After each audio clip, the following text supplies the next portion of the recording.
Good morning and welcome to News First Prime Time Sunrise.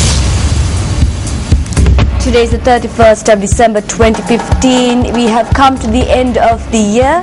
A very good morning to you and welcome to this edition of Primetime Sunrise. I'm Katrina Chang. Let's take a look at your headlines. Complaints with regard to attempts to rig the votes of Sri Lankans living abroad. Election Commission issues a special request to address the discrepancies. A rise in the spread of dengue within the Colombo city. Recovery teams launch a massive search operation in the Java Sea in search of the black box from the Air Asia flight. Now what are those stories in detail? According to the Election Secretariat, Sri Lankan citizens who have come from abroad to cast their votes should present the NIC and the passport at the polling centres in order to prove their identity. Issuing a notice, Election Commissioner Mahinda Deshapriya said that several complaints have been received regarding fake identification documents being made to cast illegal votes on behalf of the Sri Lankans who have not come to the country from abroad up to now in order to cast their vote. Accordingly, the officials in the polling centres have been advised to request the NIC and the passport from such voters. If they are unable to produce their passport, they have to produce a statement even though they produce a valid identification card as per the Act to elect the President. Election Commissioner said the voters who are unable to make a statement will not be issued a ballot.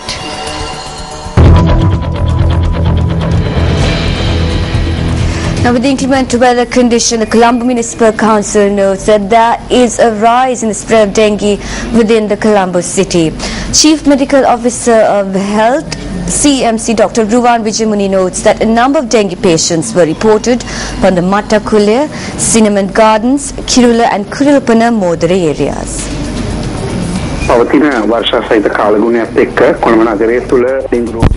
Along with the inclement weather experienced over the island, there is a rise in the spread of dengue. Therefore, we request all residents, especially in the Colombo area, to keep a watch out on the cleanliness of their surroundings and take steps to destroy places of mosquito breeding. Several areas have been identified in the Colombo area with the risk of dengue. Dengue prevention teams have been deployed into those areas.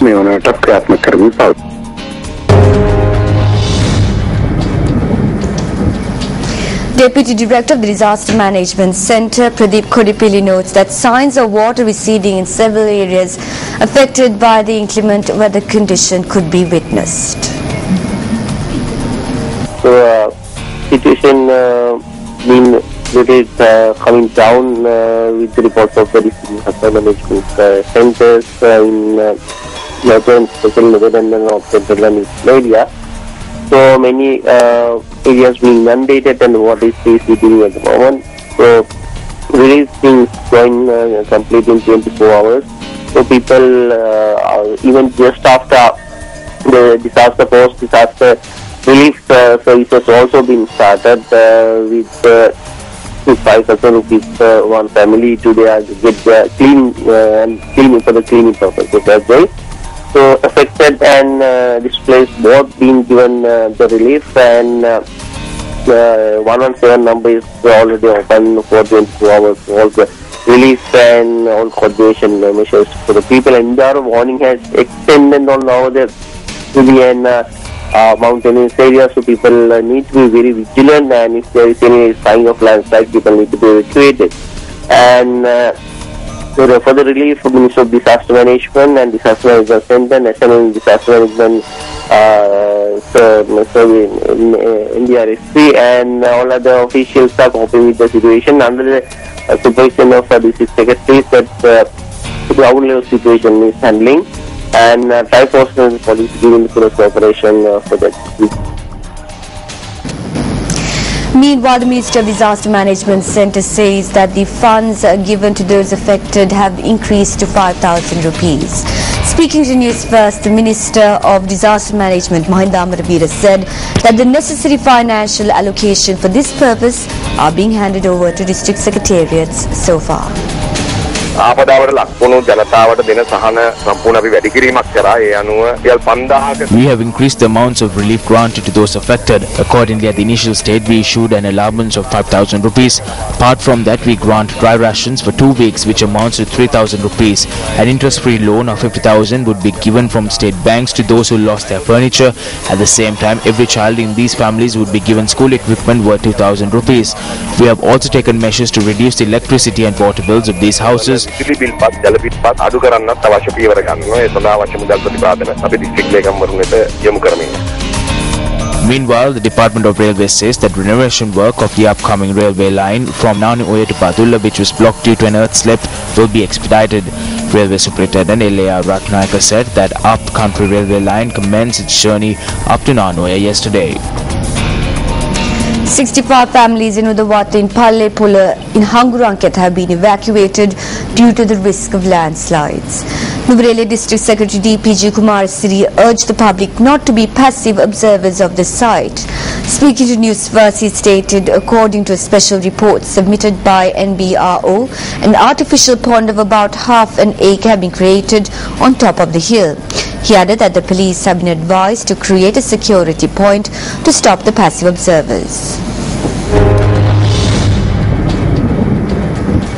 Now on to some other local news. The Kantale Pradesh Sabha 2015 budget has been passed. However, the Pradesh Sabha members of the opposition state that the budget was passed prior to their arrival. Opposition members charged that the Pradesh Sabha chairman approved the budget for 2015 before their arrival.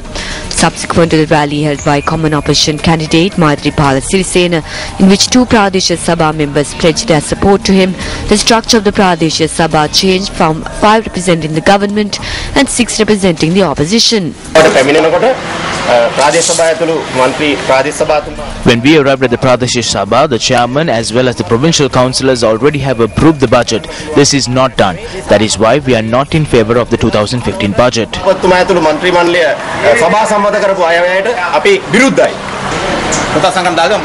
They have placed a book to be signed. By 9:10 a.m. I signed the book. I arrived at 9:10. It is when I sat there that I came to know that the 2015 budget has already been approved. I strongly condemn this.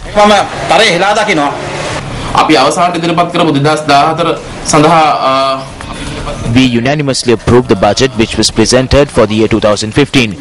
Maybe the UMP was present at the time because we all took part in the discussion in which we constructed a budget that is in favour of the province, taking into consideration the income the Pradesh Sabha receives. I express my regret on their absence during the approval.